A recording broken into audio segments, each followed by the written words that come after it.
Nah, pada kesempatan hari ini, alhamdulillah Allah mudahkan saya bertemu dengan salah satu santri ya Mu'alaf Center Anaba, yaitu adalah Mas Ismail. Assalamualaikum Mas Ismail. Waalaikumsalam. Masya Allah. Kita ini udah ngobrol lama ya, diskusi terus dari WA, tapi baru jumpa sekarang. Ya, ada waktu yang tepat ini. Masya Allah. Kebetulan hari Minggu kan, hari Ahad ya. Berarti sibuk ya, Masya Allah ya, sehari-hari ya. Oke, kalau boleh tahu nyantri di Anaba ini udah berapa lama, Mas Ismail? Manggilnya Mas ya, biar enak ya. Apa biar walaupun asal dari timur kayaknya nih. Oke, silakan. Berapa lama nyantri di sini? Alhamdulillah. Untuk mondok di pesantren Anaba Yayasan Mu'alaf Anaba Center Indonesia itu dari tahun 2019 ya. 2019 baik. Bulan Maret sampai hari ini. Masya Allah. Berarti udah 3 tahun lebih ya. Iya, 3 tahun lebih. 3 tahun lebih ya. Ikut sama Ustadz Nababan itu ya. Iya. Habis mengucapkan 2 kalimat syahadat. Saat itu selang 2 minggu saya langsung mondok sini, jadi biar lebih fokus belajar. Jadi kalau tinggal di luar itu ya banyak ujian. Ya pasti. Banyak ujian dan cobaan. Kalau selesai ucapkan 2 kalimat syahadat, selesai dari situ nggak belajar kan ilmu, ya nanti bisa balik lagi. Ya gitu. Kita nanti ya jadi burung yang terbang di luar sana. Begitu. Jadi apalagi Islam itu menuntut ilmu itu kan diwajibkan. Baik, gitu ya. Betul. Baik. Sama Ustadz Nababan. Oke, kita ngomongin Ustadz Nababan. Bukan ngomongin ya, tapi bagaimana sosok Ustadz Nababan di mata Mas Ismail? Selama 3 tahun lebih di sini sih, kalau sosok beliau ini ya saya perhatikan ya, karena selain dia di sini pimpinan yayasan ya, kebetulan kita juga orang tua jauh dan perantau ya di sini ya, sebagai orang tua kami sih, ayah kami, Masya Allah. Ya orang tua kami yang membimbing, ya kita sangat menghormati dan ini ya intinya kita sangat menghormati beliau lah ya, orang tua apa yang dia nasihat ke kita untuk demi kebaikan ya, itu kita dengar gitu. Oke. Ya mungkin bisa dibilang seperti ayah sendiri lah gitu ya. Betul. Bisa dibilang gitu ya. Karena memang yang saya rasakan juga demikian. Walaupun saya mungkin baru gabung nih Mas Ismail beberapa minggu gitu ya, tapi saya bisa merasakan bahwa memang Ustadz itu lebih ke bapak gitu sama anak kan gitu ya. Apalagi dari perhatian beliau dan seterusnya gitu ya. Ya mudah-mudahan Ustadz Nababan Allah selalu lindungi gitu ya, amin ya. Ya karena semua santri dia nggak pandang dari mana, dari suku mana. Ya jadi semua santri itu dianggap anak beliau. Masya Allah. Nggak ada yang dibeda-bedakan. Itu mau dari segi apapun, ya yang segi dalam pelayanan, makan dan minum, kebutuhan lain-lain, maupun yang masih sekolah atau kuliah itu disamakan sama beliau. Nggak ada ya kamu dari suku ini. Jadi ya beliau itu semua ini pedulinya, perhatian sama. Itu tidak ada yang ini pilih kasih. Itu ya kita salut beliau di situ ya. Dan perjuangan beliau itu ya buat kami para mualaf ini ya itu luar biasa, nggak kena lelah, nggak kena sakit gitu sih. Baik, Masya Allah. Mudah-mudahan kita doakan Ustadz Nababan selalu diberkahi Allah ya, Mas Ismail ya. Amin. Nah, kalau Mas Ismail sendiri nih tadi kan bilang rantau ya. Memang dari mana asalnya? Kemudian apa nama Ismail ini asli atau ada perubahan dalam? Ismail ini ya nama ini sih, nama ya kalau dalam Islam itu kalau nama itu adalah doa. Ya, setelah syahadat, kalau nama waktu masih agama yang sebelumnya itu ya Samuel sih. Samuel. Setelah mengucapkan 2 kalimat syahadat, ya panggilan dalam Islam itu Ismail. Nah karena banyak dulu yang pada saat syahadat ya Ismail. Ada 2 pilihan, Samsul atau Ismail. Ya, banyak yang milih Ismail ya. Alhamdulillah Ismail ya. Alhamdulillah Ismail. Masya Allah. Asal dari mana, Mas Ismail? Dari NTT. Ya kalau kebanyakan di sini kita menunggu itu kebanyakan dari NTT. NTT ya. Walaupun juga ada yang dari ada daerah lain, Bengkulu, Medan. Gitu. Oke. Kalau di NTT kan kabarnya mungkin yang orang lihat ya, mereka jarang Islam ya kan di sana kan ya? Atau mungkin banyak juga pandangan Islam di sana. Nah, pandangan Mas Ismail sendiri terhadap Islam pada saat itu gimana? Sebelum hijrah nih? Sebelum hijrah, kebetulan sebelum hijrah saya dulu waktu masih di Tangerang sih bekerja ya, waktu masih kos di sana itu, dalam satu kos itu ya udah nggak kaget sih karena teman kos dulu tuh teman-teman Muslim semua. Oh, Muslim semua. Nah, yang dari suku Jawa, suku Bengkulu, suku Sulawesi, suku dari Sumbawa, jadi beda-beda suku dalam satu kos itu. Jadi ya udah gitu, mereka ibadah, saya ibadah, jadi nggak pernah saling diskusi atau apa nanya-nanya gitu, ya biasa aja. Toleransi lah ya. Tapi kalau di tempat kerja ada lah teman-teman juga tuh, wah ini coba ini Islam nih agama paling benar ini, ya, coba belajar gitu.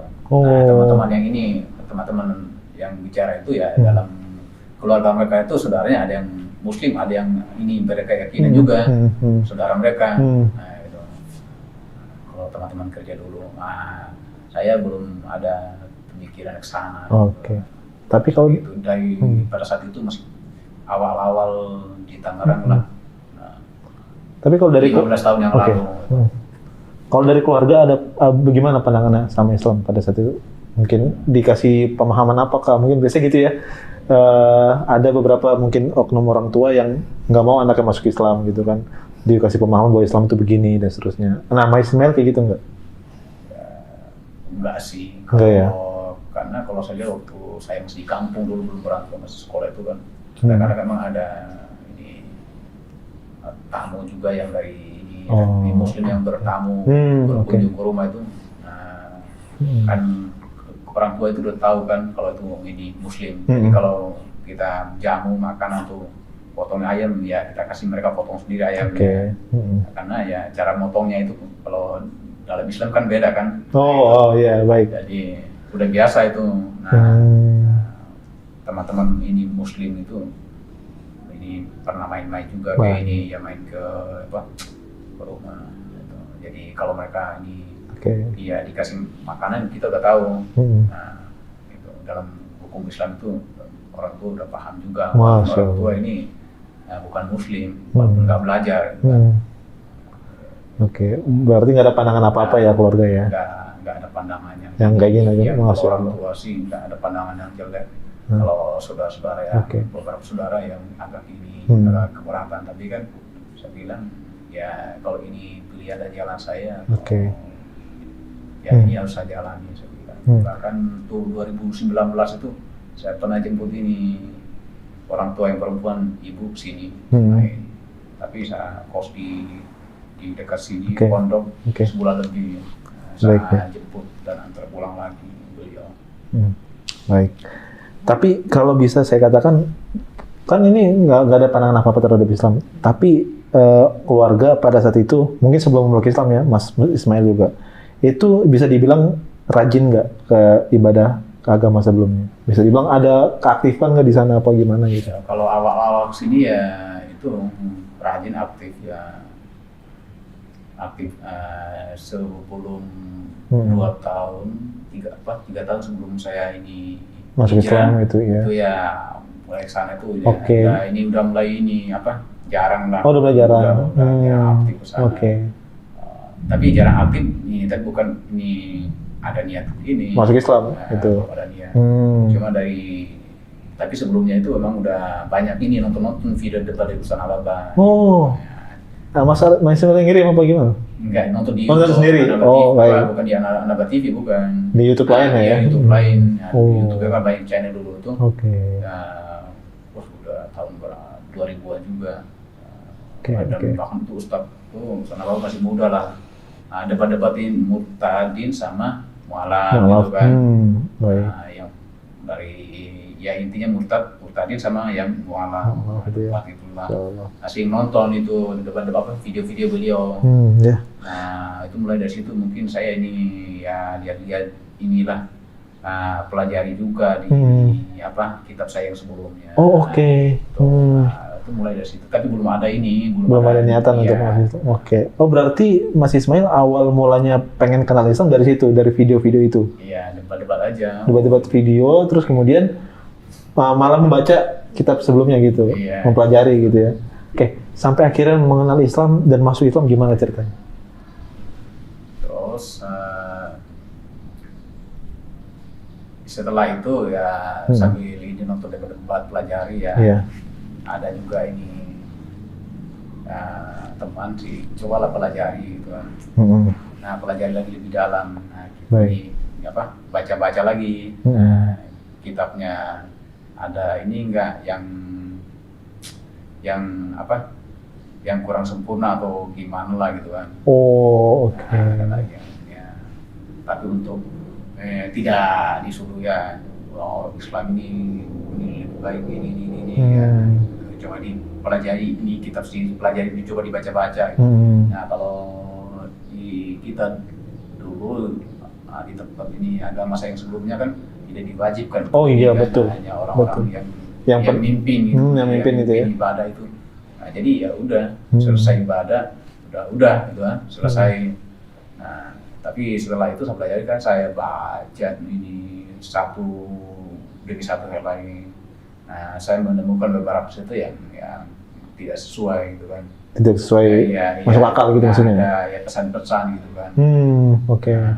Pesan-pesan, terus beberapa juga yang saya nonton videonya Dr. Zakir Naik itu kan ya ada kaitan dengan yang saya baca itu, ayat di kitab saya itu.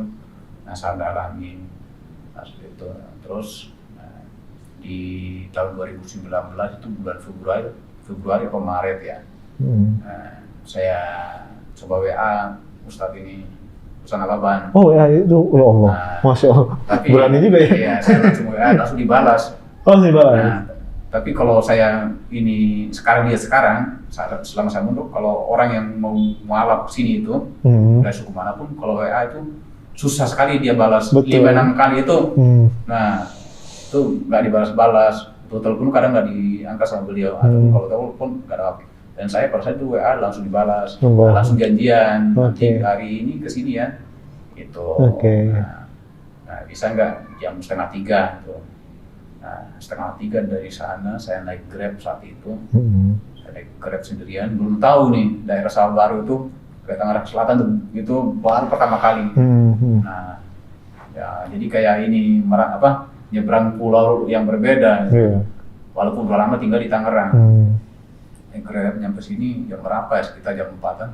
Saya telepon beliau, tunggu aja di ini ya, di pondok.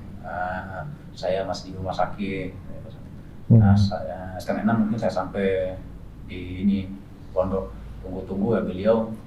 Dan ketemu 6:30 tuh. Ketemu pertama beliau tuh ngobrol-ngobrol.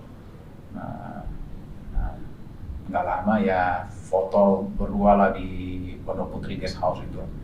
Terus janjian nanti ini 2 minggu berikutnya kalau nggak salah itu, nah nanti ada kuliah ini umum kristologi gitu. Nah ikut nanti ke sini gitu kan. Nah ikutlah. Nah setelah ikut ini, nah kuliah umum itu, nah 2 minggu kemudian tekadkan ini niat untuk mengucapkan kalimat syahadat saat itu di bulan Maret ya, kalau tidak salah ya. Bulan Maret ya. Itu dari kajian kristologi tadi apa yang didapat? Tapi sebelum saya ini mau ketemu beliau itu, mau kesini, saya udah siapkan pertanyaan-pertanyaan. Oh, mau diskusi dulu sebelumnya gitu. Masya Allah. Pertama kesini tuh ini udah siapkan pertanyaan. Saya udah siapkan ayat-ayat yang saya dari ini kan, beliau ini kan mantan ini kan dari ini agama sebelumnya kan. Nah, bahkan sama dengan ini agama saya yang sebelumnya. Nah, saya tanyakan, saya udah siapkan ayat-ayat Al-Quran ini maksudnya apa ini? Apa yang spesifik apa nih ayat Al-Quran tadi kan nyebut ayat Al-Quran? Ya ada di salah satunya di surat Maryam. Ada di situ yang dia jelaskan, beliau diambil ininya, kitabnya itu dia baca. Dia banyak di situ komunikasi, ini ya diskusi lah sama beliau. Nah, saya pulang itu saya berpikir dan pulang saya berpikir dari renungan, saya baca-baca lagi, saya coba pelajari lagi, ya balik lagi saya baca-baca lagi sebelumnya itu seperti itu. Nah, ya sudah setelah kuliah umum 2 minggu sebelumnya ke anak lagi ucapkan 2 kalimat syahadat saat itu. Masya Allah. Nah, dan sampai sekarang ini alhamdulillah ya, semoga ya Amin, ya istiqomah amin, amin. di anak ini. Amin ya Allah. Oke. Yang membuat mantap untuk syahadat apa ya? Anda belum dapat nih. Seperti kayak dalam Islamnya ya. Kita kan lihat Islamnya begini nih. Nah, apa yang membuat mantap nih? Kalau dalam Islam kan ada yang bilang dapat hidayah gitu. Ya, baik, baik. Mungkin kalau Oke, saya hidayah. bilang kayak ini jemput hidayah kayaknya. Oh iya, jemput hidayah bener ya. Iya. Masya Allah. Ada yang dapat hidayah atau Oke. ada inspirasi karena mungkin ada apa yang lain kan selain dapat hidayah mungkin ada karena mimpi atau dan lain-lain. Kalau mungkin saya ini karena mempelajari kan, Betul. mendalami, mengkaji kan, berarti Betul. jemput hidayah berarti ya. Betul. Menurut saya sih, Iya. ya itu mungkin jemput hidayah. Hmm. Yang tadinya nggak ada niat. Tapi kalau awal-awal dulu ya saya nggak pernah ini. Udah biasa teman-teman itu yang Muslim semua dari awal. Oke, Nggak pernah baik. ya benci ini agama yang ini, yang Oke. ini enggak ya bergaul ya sama siapa saja sih. Oke. Dari awal. Berarti poinnya mempelajari kitab sendiri yang sebelumnya, Iya, kemudian membandingkan dengan Al-Quran gitu ya. Subhanallah, masuk. Dan akhirnya memang Al-Quran yang menang kan gitu ya. Ya, yang walaupun sekarang faktanya itu, walaupun sekarang banyak isu-isu, nah di agama kita ya udah yang benar itu saya ini lihat poin-poinnya. Nah, saya ikutin ini apa yang benar ya. Ulama-ulama yang benar, Masya Allah. yang lebih sempurna ya. Kalau misalkan ada yang tidak benar, nah kita nggak usah ikuti. Baik. Nah, itu. Allahu Akbar. Masya Allah. Ya kalau para guru kita tuh bilang ini al-Islamu husnul khuluqi. Masya Allah. Islam itu akhlak yang baik. Jadi kalau kita benar-benar mendalami Islam itu dengan niat yang tulus karena Allah, ya, pasti diberikan jalan sama Allah. Kita belajar dalam kesulitan apapun pasti dimudahkan sama Allah. Pasti. Masya Allah. Baik. Setelah jadi seorang Muslim, Mas Ismail, Mas Ismail ini mualaf yang kayak gimana? Kan biasa ada mualaf yang menceritakan bahwa dia masuk Islam ke keluarganya. Nah, ada juga mualaf yang diketahui oleh keluarganya dia mualaf. Nah, Mas Ismail ini yang satu apa yang kedua? Yang memberitahu apa yang orang tua tahu sendiri kalau Mas Ismail udah mualaf? Kalau saya sih saya nggak tahu. Oh, nggak tahu. Wah, itu berat itu loh. Tapi orang itu biasa aja. Karena ibu saya ini kesini Oke. itu jemput itu ya ini ibu saya ini. Ajak kesini? Saya datang ini, saya ajak ke pondok kamar di bawah ini. Oh, Ya, ibu mah nggak masalah ya. Nggak masalah ya? ceritakan, iya. Kalau di ini saya juga baca kok kitab-kitab ini memang benar kok. Oh saya kalau ini ya nggak meyakinkan ini bahwa ini Tuhan atau apa. Ya tapi ya kita ini udah tua gitu kan. Ya bisa saja orang tua itu kalau saya ini dakwah kan bisa saja. Cuma kan kalau kita ini di Islam kan kembali lagi ke kampung, dia namanya di kampung sana ya kembali lagi kayak gitu. betul lingkungannya ya. Beda, ya beda kalau memang tinggal di sini ya beda. Kita udah tua ini ya gimana lagi apalagi tinggal di kampung kan itu orang tua kan. Tapi Ya saya ini jemput antar jemput orang tua itu pulang ya. Oke. Nah pas pulang itu saya antar ke sana gitu ya saya sholat di depan mereka. Oh, nggak apa-apa ya. Masya Allah. Ya. Itu. Udah berapa lama udah nggak jumpa sama orang? Ya orang tua itu ya terakhir 2019 kemarin. Oke. Berarti belum pulang lagi ke sana ya? Belum. Tapi belum mualaf belum? Belum ada kalau dari saudara atau keluarga Belum ada ya. Tapi selalu doakan ya, semoga harapannya memang besar gitu kan, Mas Ismail Ya kan? harapannya seperti itu ya, cuma ya dengan situasi kalau di kampung itu ya. Ya memang sih ya. Situasi di kampung itu susah. Memang cenderungnya nggak ke Islam di sana ya, jarang sekali memang ya. Nah mungkin itu tugas kita semua berarti untuk pemirsa Naba TV dimanapun berada, yang khususnya tinggal di timur sana gitu ya. Kalau punya keahlian mungkin berdakwah ataupun apa, silakan kontribusikan tenaganya di sana. Karena memang perlu ya sentuhan Islam itu di daerah sana kan gitu ya, Mas Ismail. Iya. Perlu banget ya. Baik. Tapi saya doakan mudah-mudahan orang tua dapat hidayah. Amin. Dan orang tua saya juga dapat hidayah insya Allah. Ini saya selalu bilang gini di depan video karena biar mereka nonton dan kita selalu mendoakan mereka gitu. Bahwa kita tuh pengen juga mereka masuk Islam. Tapi tanpa paksaan kan gitu ya. Karena kata Allah, la ikraha fiddin, jangan paksa orang terhadap agama ini. Nah, Mas Ismail, waktu pertama kali menjadi seorang Muslim, awal-awal, pasti kan mungkin ada penyesuaian dalam ibadah. Kalau dulu kan ibadah mungkin 1 minggu sekali. Kalau dalam Islam kan ini ibadahnya bukan 1 minggu sekali banget ya. Bahkan sehari 5 kali untuk sholat. Kemudian untuk bulanan ada puasa. Ini penyesuaiannya gimana nih? Awal-awal ada mungkin kayak sulit nggak ya? Ya kalau itu sih biasa saja sih kalau bagi saya sih. Karena sebelum saya hijrah itu, setahun sebelum saya ini ucapkan 2 kalimat syahadat, saya itu udah belajar puasa di bulan Ramadan pertama. Oh, ikut puasa juga? Iya, Oh, di tempat kerja yang dulu, kantoran dulu, dan itu nggak ada yang bolong ya. Nggak ada yang bolong? Iya, kalau subuhnya telat sahur, ya udah. Nggak sahur minum air. Oh gitu. Masya Allah. Dan bahkan nggak minum air, ada yang dua kali atau sekali itu nggak minum air. Ya. Seharian nggak? Kerjanya di kantor itu kan mobile, bukan di kantor, di office aja. Dan itu saya rasa, saya bilang, ini puasa, ini biasa-biasa aja, saya bilang. Biasa-biasa aja, tapi kalau kita niat, nah kan banyak teman-teman ini rekan muslim itu, oh ini loyal lemah dikit-dikit buka, rambut dibasahin. Mandi kadang-kadang itu. Iya, itu kan terlalu lebay bagi saya ya, maaf ya. Terlalu lebay, banyak saya lihat teman-teman kerja dulu tuh dikit-dikit cuci muka, ini rambut dibasahin. Nah itu kayaknya ya maaf aja, itu kayaknya terlalu lebay gitu. Nah kembali lagi niat, kalau itu benar-benar niat, nah itu biasa saja. Dan itu nggak terasa lapar, nggak terasa haus kering-kering di tenggorokan, tapi ya kembali lagi niat kita. Kalau niat sesuatu niatnya itu kita lakukan karena Allah, ya pasti itu diberikan ini kekuatan, kemudahan gitu kan. Nah kembali lagi ke niat. Nah, kalau niat kita separuh-separuh, ya Allah juga ini ngasih kemudahannya separuh gitu, ya setengah-setengah juga. Nah itu doanya kalau nggak ikhlas, ya Allah juga ya nggak ikhlas ini memberikan rezeki, memberikan ini ridhonya ke kita. Betul, gitu. Masya Allah. Baik, memang persepsi itu memang penting sekali ya. Kalau saya bisa ambil kesimpulan tadi bahwa kalau persepsi kita, niat kita adalah untuk ibadah, pasti Allah mudahkan kan gitu ya. Allah nggak mungkin menyulitkan hambanya untuk melakukan perintahnya kan gitu ya. Di situasi apapun Allah pasti kasih kemudahan, asalkan niat tadi ya, benar nggak? Masya Allah ya. Baik. Tapi selain puasa dan seterusnya mungkin baca Al-Quran gitu, awalnya gimana tuh? Sholat juga mungkin kan perlu juga penyesuaian, bangun subuh dan seterusnya gitu. Saya dari SD itu udah mulai belajar mandiri dan orangnya yang disiplin, mau di tempat kerja disiplin. Jadi dari SD itu udah biasa itu nyuci baju sendiri, nyetrika sendiri. Kalau di kampung dulu, satu pasang kalau kehujanan pulang dicuci, setrika lagi buat pakai besok. Udah terbiasa dan disiplin waktu juga sama. Nah, termasuk di sini. Nah, mondok di sini ramah disiplin waktu. Bahkan kalau lelet nih sholatnya, misalkan mesti cepat udah selesai sholat, kadang-kadang itu ada rasa sedih gitu ya. Rasa sedih dan kesel.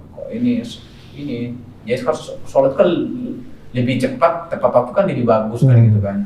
Nah telat nggak apa-apa, tapi kan lebih bagus di awal. Lebih bagus awal gitu kan, memasuki waktu sholat. Nah jadi saya suka yang on time, mau terus ibadah, alhamdulillah ya nggak merasa berat sih. Mau itu belajar ilmu yang lain dari guru-guru dari luar, dosen-dosen dari luar itu ya ilmu fikih, Al-Quran, tauhid, akidah dan lain-lain, maupun dari muslim sendiri di sini, ya bagi saya itu nggak berat karena sudah terbiasa disiplin di luar. Nah, merantau tanpa saudara di sini itu udah biasa. Tapi nggak tahu kalau teman-teman yang lain, adik-adik yang lainnya, karena di sini mungkin karena saya juga yang paling tua kan, nggak tahu adik-adik yang lain mungkin karena mereka masih sekolah ya, pemikirannya mungkin belum dewasa ya, untuk bimbingan yang bimbingan atau nasihat yang lebih ini. Baik, Masya Allah.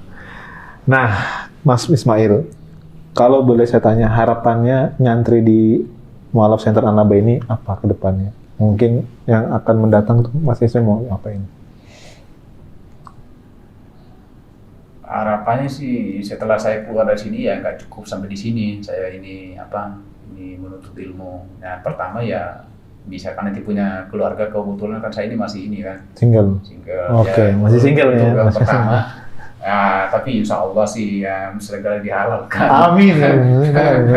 biar segera dihalalkan. Biar ibadahnya banyak ini. Makanya ini kan kita kalau mau menjadi kepala keluarga itu kan seorang imam itu kan harus punya ilmu. Nah nanti gimana nanti, nah punya anak, ngasih contoh yang baik ke anaknya, nah berakhlak yang baik, attitude yang baik, nah terus membimbing, mengajarkan ke keluarga atau anak maupun istri. Nah gimana kitanya sebagai kepala keluarga, kalau kita tidak memberikan contoh nanti ke anak atau keluarga, ya gimana keluarga kita. Nah karena sekarang kalau saya lihat miris, sekarang ini kan zaman modern sekarang itu tanpa pendidikan non formal dari orang tua, kan anak-anak ya itu banyak yang ya berperilaku buruk di luar, ya hanya ya nggak jelas lah, masih SMP udah ini begal, rampok dan lain-lain, masih banyak udah mabok dan lain-lain gitu. Nah itu wah, kalau bagi saya lihat itu kan nah miris. Nah ini pentingnya bagi saya, misalkan nanti ya saya punya keluarga, nah itu pentingnya gitu kita mendalami banyak, dapat ilmu agama khususnya di Islam itu. Karena menjadi nah ya Nabi aja kan ini nggak luput dari dosa. Betul. Ya, ini Jibril yang mengingatkan kan, apalagi kita sebagai ini manusia biasa, bukan nabi kan gitu. Ya tapi bagaimana dari kitanya mengendalikan, mengontrol semuanya gitu ya. Baik. Apalagi kalau udah keluar dari pondok itu ya itu tadi kayak burung terbang. Betul. Suasana beda lagi dan harus penyesuaian suasana. Baik. Tapi mudah-mudahan harapannya Allah mudahkan, dikabulkan gitu ya, Mas Ismail ya. Baik, mudah-mudahan gitu ya. Mas Ismail, sebelum kita tutup mungkin ada pesan-pesan nggak untuk teman-teman yang mereka mualaf maupun yang sudah muslim dari lahir? Nah, silakan bagi mau pesan-pesan silakan. Kalau dari saya sih untuk yang mualaf, niatnya itu jangan setengah-setengah untuk ini belajar Islam. Mengucapkan 2 kalimat syahadat itu pertanggungjawabannya di hadapan Allah itu ini nggak mudah, berat. Betul. Nah, bagaimana kita itu, bagaimana teman-teman di luar sana itu, mengamalkan, melaksanakan di kehidupannya sehari-hari, ya harus benar-benar mulai dari niat kita mengucapkan 2 kalimat syahadat itu untuk siapa?